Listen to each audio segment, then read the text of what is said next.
Sì, il giorno della festa Oggi si faceva una specie di teatro, no?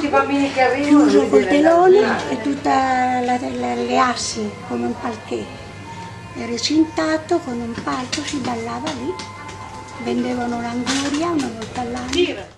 Cade il 16, la donna del Carmine, però la facevano la domenica. Poi c'era il carnevale, il giorno di carnevale durava fino alla domenica dopo.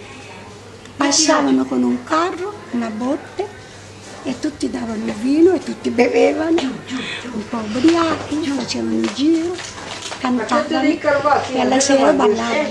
Di tutte le frazioni, casa per casa. Così uno ci metteva una bottiglia di vino, si mascheravano a modo loro, si fingevano un po'.